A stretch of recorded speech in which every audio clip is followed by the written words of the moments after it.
नमस्कार मित्रों, आपके अपने YouTube चैनल में आपका स्वागत है।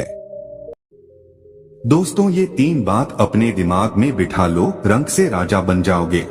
आज की जो हमारी कहानी है, आज का जो हमारा प्रसंग है, एक कपोत पक्षी की बड़ी प्यारी कहानी है, ज्ञानवर्धक कहानी है।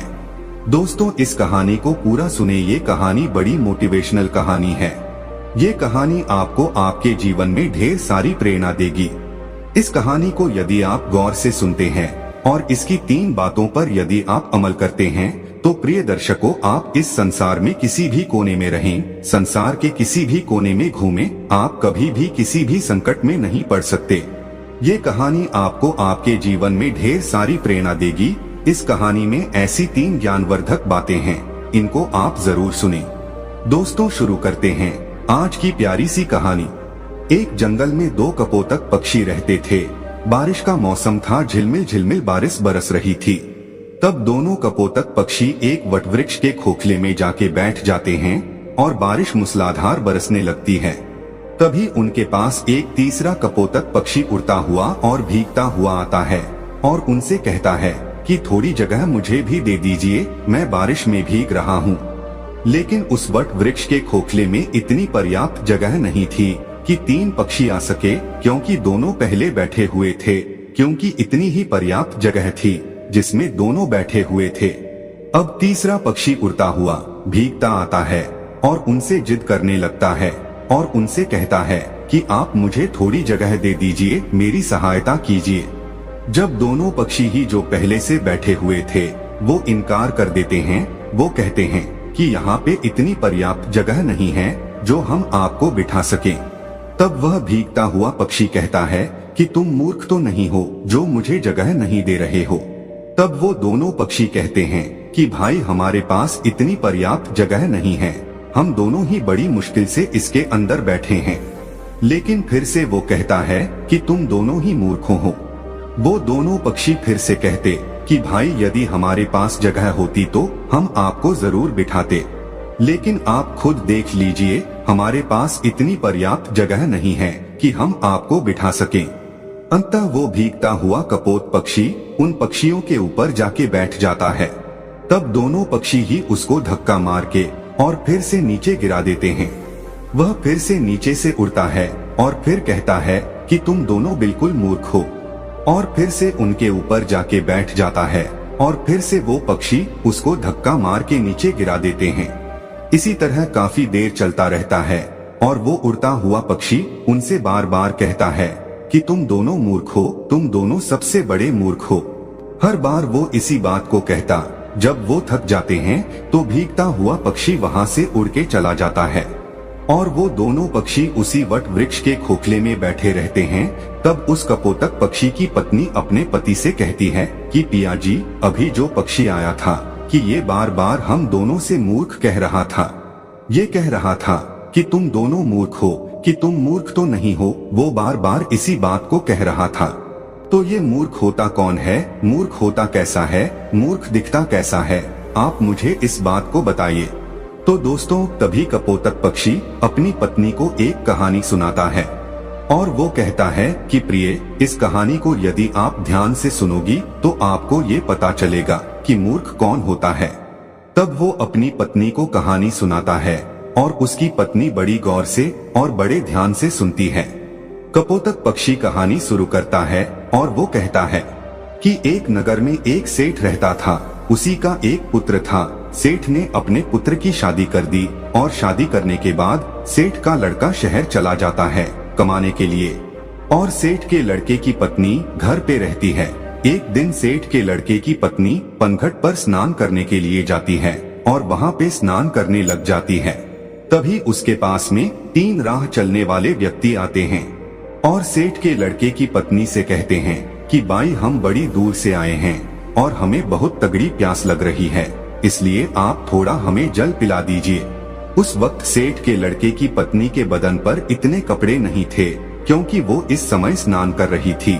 उसी वक्त 3 राह चलने वाले व्यक्ति आ जाते हैं और उनमें से एक व्यक्ति कहता है कि हमें पानी पिला दीजिए। इस बात को कपोतक अपनी पत्नी से कह रहा है और कपोतक की पत्नी बड़ी गौर से और बड़े ध्यान से सुन रही है। कपोतक आगे कहता है कि सेठ की पत्नी उन लोगों से कहती है कि भाई तुम कौन हो। तब उनमें से एक राह चलने वाला व्यक्ति कहता है कि हम यात्री हैं और हमें बहुत प्यास लग रही है, हमें थोड़ा पानी पिला दीजिए। उस व्यक्ति की इतनी बात सुनने के बाद वो सेठ के लड़के की पत्नी कहती है कि यात्री तो सिर्फ 2 होते हैं, तुम कौन से यात्री हो। अब वो व्यक्ति बड़ी सोच में पड़ जाता है। वह सोचने लगता है कि हमें खुद को ही पता नहीं है कि हम कौन से यात्री हैं। वो यात्री उस सेठ के लड़के की पत्नी को कोई जवाब नहीं दे पाता है।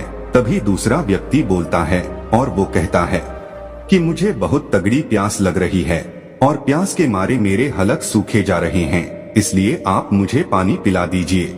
वह सेठ के लड़के की पत्नी कहती है कि भाई तुम कौन हो। तब वो व्यक्ति जवाब देता है और वो कहता है कि मैं अनपढ़ गवार हूँ, आप मुझे पानी पिला दीजिए। तब उस सेठ के लड़के की पत्नी कहती है कि अनपढ़ गवार तो सिर्फ 2 होते हैं, तुम कौन से अनपढ़ गवार हो ये बताओ, तब मैं तुम्हें पानी पिलाऊंगी। लेकिन वो भी कोई जवाब नहीं दे पाता है। वो भी सोचने लगता है कि मुझे खुद को ये पता नहीं है कि मैं कौन सा अनपढ़ गवार हूँ। वो कोई जवाब नहीं दे पाता है।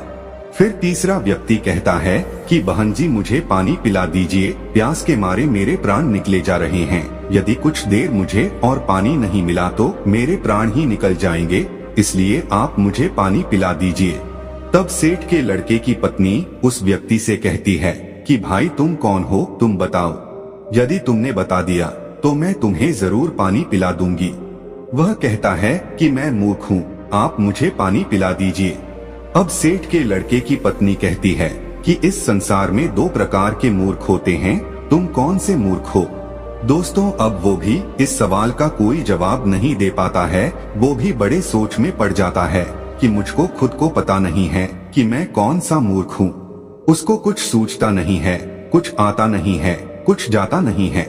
वह कोई जवाब नहीं दे पाता है। इस कहानी को कपोतक अपनी पत्नी से कह रहा है और उसकी पत्नी बड़े ध्यान से और गौर से सुन रही है। आगे कपोतक पक्षी कहता है कि वो तीनों व्यक्ति पियासे ही पनघट से जाने लगते हैं। जब वो वहाँ से रवाना होते हैं तो सेठ के लड़के की पत्नी उनसे कहती है कि भाई आप मेरे घर चलिए, गांव से कुछ ही दूरी पर इसी रास्ते पे मेरा घर है, वहाँ मैं आपको जरूर पानी पिला दूंगी। तो दोस्तों वो तीनों यात्री उस सेठ के लड़के के घर आ जाते हैं और सेठ के लड़के की पत्नी स्नान करके और कपड़े पहनकर अपने घर आ जाती है। जैसे ही वो तीनों व्यक्ति उस सेठ के घर पहुंचते हैं और साथ में सेठ के लड़के की पत्नी भी घर पहुंचती है, तभी उसके ससुर की नजर अपनी बहू पे पड़ जाती है।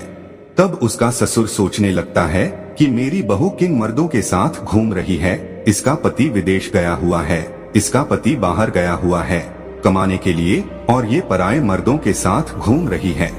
इसी बात को वो सोचने लगता है। उधर सेठ के लड़के की पत्नी उन राहगीरों को अपने घर ले जाकर उनको पानी पिलाती है और तीनों को पानी पिलाकर भेज देती है और उनसे कहती है कि भाई मैंने पनघट में पानी इसीलिए नहीं पिलाया क्योंकि मैं स्नान कर रही थी और मेरे बदन पर इतने पर्याप्त कपड़े नहीं थे जो मैं तुम लोगों के समक्ष खड़ी हो सकूं। इसलिए मैंने तुम लोगों से इतने कठिन सवाल पूछे हैं। मेरा ऐसा कोई मतलब नहीं था कि मैं तुम लोगों को पानी न पिलाऊं, इसीलिए मैं तुम लोगों को अपने घर पे लेके आई हूँ और यहाँ पर तुमको पानी पिला के भेज रही हूँ। अब आप बड़े प्यार से पानी पीजिए और अपनी राह चल दीजिए। तीनों राहगीर पानी पी के वहाँ से चले जाते हैं। तो दोस्तों उधर सेठ के लड़के की पत्नी का ससुर सोचने लगता है कि मेरी बहू बदचलन है, मेरा लड़का बाहर काम करता है और ये पराये मर्दों के साथ घूमती है, पराये मर्दों को अपने घर पे लेके आती है, मेरे घर पे लेके आती है। यही सोचकर वो दुखी होता है। अब सोचने लगता है कि यदि किसी व्यक्ति में बीमारी आ जाए तो उसका उपचार जरूरी होता है, यदि उसका उपचार नहीं किया जाए तो बीमारी उसके रोम रोम में रम जाती है और बाद में बड़ा मुश्किल होता है। इसी बात को सोचकर वो सोचने लगता है, ठीक है अब मेरी बहू का क्या इलाज किया जाए।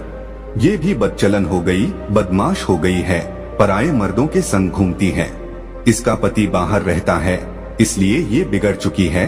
अब इसका इलाज किया जाए तो क्या किया जाए।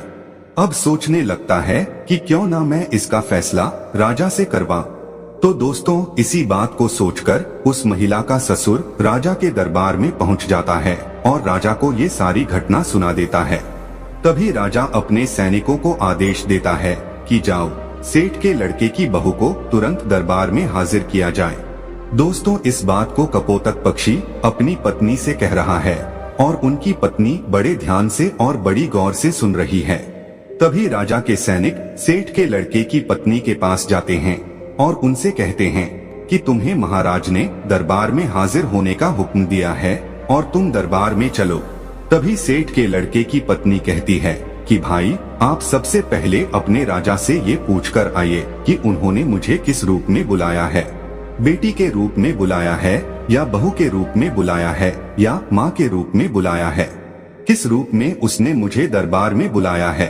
तभी सैनिक वापस राजा के पास में जाते हैं और राजा से कहते हैं कि महाराज, सेठ के लड़के की पत्नी ने ये कहकर वापस भेजा है कि आपने उसे किस रूप में बुलाया है, बेटी के रूप में बुलाया है या बहू के रूप में बुलाया है या फिर माँ के रूप में बुलाया है। तभी राजा बड़ा सोच में पड़ जाता है कि अब मैं बुलाऊं तो किस रूप में बुलाऊं। राजा अपने मंत्रियों से सलाह लेता है तो मंत्री उसको सलाह देते हैं कि महाराज, सेठ हमारे नगर का सेठ है और इसकी बेटी की बहू हमारी भी बहू लगती है, इसलिए आप उसको दरबार में बहू के रूप में बुलाइए। तभी राजा अपने सैनिकों को आदेश देता है और कहता है कि पालकी लेकर जाओ और बहू के रूप में उसको लेके आओ। तभी राजा के सैनिक फिर से पालकी लेकर सेठ के लड़के के घर पहुंचते हैं और सेठ के लड़के की पत्नी से कहते हैं कि महाराज ने तुम्हें बहू के रूप में बुलाया है। तो दोस्तों इस बात को कपोतक पक्षी अपनी पत्नी से कह रहा है और उसकी पत्नी बड़ी गौर से सुन रही है। सैनिकों की इतनी बात सुनने के बाद सेठ के लड़के की पत्नी तुरंत पालकी में बैठ जाती है और सैनिक पालकी उठाकर राजा के दरबार में ले जाते हैं। सेठ के लड़के की पत्नी राजा के दरबार में हाजिर हो जाती है। तब राजा उससे सवाल करता है, क्या तुम चरित्रहीन हो? तुम्हारा पति विदेश कमाता है और तुम पराये मर्दों के संग घूमती हो। ऐसा हमारे राज्य में नहीं हो सकता। यदि आप ऐसा काम करोगी तो हमारे राज्य को छोड़कर जाना पड़ेगा या फिर तुम्हें सजा दी जाएगी। राजा इतनी बात कहता है तब सेठ के लड़के की पत्नी राजा को जवाब देती और कहती है कि महाराज, मैं एक पतिव्रता स्त्री हूँ, मुझ पर कलंक लगाने से पहले आप थोड़ा सोच लीजिए। क्या किसी प्यासे को पानी पिलाना, किसी भूखे को भोजन खिलाना कोई अपराध है? यदि आपके राज्य में ऐसा संविधान है कि किसी भूखे को भोजन खिलाना या प्यासे को पानी पिलाना अपराध है, तो हाँ, मैंने अपराध किया है और ये अपराध मैं बार बार करूंगी। इतनी बात सुनने के बाद राजा बड़ा चिंतित होता है और राजा कहता है, क्या मुझे पूरी बात विस्तार से बताइए कि बात क्या है। तब वो महिला सेठ के लड़के की पत्नी राजा को पूरी सच्चाई कहती है कि महाराज, मैं पनघट पर स्नान कर रही थी, तभी 3 राह चलने वाले व्यक्ति आते हैं और वो कहते कि हमें प्यास लग रही है, हमें पानी पिला दीजिए। उस वक्त मेरे बदन पे इतने पर्याप्त कपड़े नहीं थे कि उनके समक्ष में खड़ी होकर उनको पानी पिला दूं, इसीलिए मैंने बैठे बैठे उन लोगों से इतने कठिन सवाल पूछे कि वो जवाब नहीं दे सके। उसके बाद उनको मैंने अपने घर भेजा। उसके बाद मैं कपड़े पहनकर अपने घर आई। घर आने के बाद उन लोगों को मैंने पानी पिलाकर वहां से भेज दिया। अब इसमें मैंने गलत क्या किया है? उस महिला की इतनी बात सुनने के बाद राजा कहता है कि तुमने ऐसे कौन से कठिन 3 सवाल पूछे, वो सवाल हमें भी बताइए। जब सेठ के लड़के की पत्नी वो 3 सवाल राजा के समक्ष रखती है तो राजा भी बड़ा सोच में पड़ जाता है। राजा के अंतरी मंत्री भी सोच में पड़ जाते हैं। उनसे भी इन तीनों सवालों के कोई जवाब नहीं लगते हैं। अंत में राजा परेशान हो जाता है और 3 सवालों के उत्तर जानने का बड़ा इच्छुक होता है। तभी राजा सेठ के लड़के की पत्नी से कहता है कि बहुरानी, हमको इन प्रश्नों के उत्तर नहीं आते हैं। हमारे किसी भी विद्वान पंडित के पास इन प्रश्नों के उत्तर नहीं है। हमारे किसी भी मंत्री के पास इन प्रश्नों के उत्तर नहीं है। तो फिर आप ही हमें इन प्रश्नों के उत्तर बता दीजिए। तब वो महिला सेठ के लड़के की पत्नी हाथ जोड़कर के राजा से कहती है कि महाराज, ये तीनों प्रश्न बड़े अनमोल हैं और इनके उत्तर उनसे भी ज्यादा अनमोल है, इसलिए आपसे विनती है, इन तीनों प्रश्नों के उत्तर मैं आपको बता दूंगी, लेकिन बदले में मुझे क्या मिलेगा? वो महिला कहती है कि महाराज यदि सौदा हो तो बराबर का हो। वो महिला सेठ के लड़के की पत्नी बड़ी चतुराई से अपने दिमाग का इस्तेमाल करती है। तभी राजा बड़ी सोच में पड़ जाता है और अंततः राजा परेशान हो जाता है। सोचने लगता है कि तीनों प्रश्न बड़े अनमोल है और इन तीनों प्रश्नों का उत्तर भी बड़ा अनमोल है। इनको जानना बहुत जरूरी है। यही सोचकर राजा कहता है, दोस्तों कहते हैं ना कि जो राजा मूर्ख हो उसको कोई भी लूट सकता है, और आधा राज्य पे आप शासन करोगी और आधे पे हम करेंगे। ठीक है, आप आपके तीनों अनमोल प्रश्नों के उत्तर हमें बता दीजिए। दोस्तों, सेठ के लड़के की पत्नी वो पूरी लिखावट करवाती है, आधा राज्य अपने कब्जे में लेती है और फिर उन तीनों प्रश्नों के उत्तर बताती है। और वो कहती है कि महाराज अब गौर से सुनो तीनों प्रश्नों के उत्तर। पहला प्रश्न, यात्री संसार में दो ही हैं। अब दो यात्री कौन कौन से हैं? कि महाराज पहला सूर्य और दूसरा चंद्रमा, जो रात दिन चलते रहते हैं और संसार में भ्रमण करते रहते हैं और संसार को रोशन करते रहते हैं। यही तो यात्री है, सूर्य और चंद्रमा। दूसरा सवाल कि महाराज अनपढ़ और गवार दो चीज है, वह है अन्न और पानी, जो हर किसी के साथ में रहते हैं, विद्वान लोगों के साथ भी रहते हैं और मूर्ख से मूर्ख लोगों के साथ भी रहते हैं।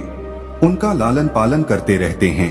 यही सबसे अनपढ़ और गवार है, जो अज्ञानी को भी वही स्वाद देते हैं और विद्वान को भी वही स्वाद देते हैं। तीसरा सवाल, मूर्ख भी दो प्रकार के होते हैं। पहला मूर्ख है जो मेरा ससुर है, जो अपने घर की बात को एक दूसरे से आके कहता है, वही सबसे बड़ा मूर्ख होता है। यदि मेरे ससुर ने इस बात को मुझसे आकर पूछा होता तो वहीं पर इनको मैं पूरी सच्चाई बता देती। मेरे घर की इज्जत नीलाम नहीं होती, मेरी इज्जत इस तरह भरे दरबार में उछाली नहीं जाती, मेरे घर की बदनामी नहीं होती। इसलिए सबसे पहले बड़े मूर्ख मेरे ससुर हैं। तब राजा कहता कि दूसरा कौन है? तब महिला कहती है कि महाराज दूसरे सबसे बड़े मूर्ख आप हैं। एक वो राजा होता है जो बगैर सोचे समझे कुछ भी फैसला ले ले, वही सबसे बड़ा मूर्ख होता है। इसलिए दूसरे सबसे बड़े मूर्ख आप है। आप भी एक ऐसे मूर्ख हैं जो मेरे 3 सवालों के बदले में मुझे आधा राज्य दे दिया, तो आप भी सबसे बड़े मूर्ख हैं। तो दोस्तों, अब राजा को गुस्सा बहुत आता है, लेकिन वो कुछ नहीं कर सकता, क्योंकि अब वो भी महारानी है। आधे राज्य की महारानी है, आधे सेना उसकी है, आधा राज्य उसका है। अब राजा कुछ नहीं कर सकता था। तो दोस्तों, इस तरीके से अपने दिमाग का सदुपयोग करते हुए उस सेठ के लड़के की पत्नी एक महारानी बन जाती है।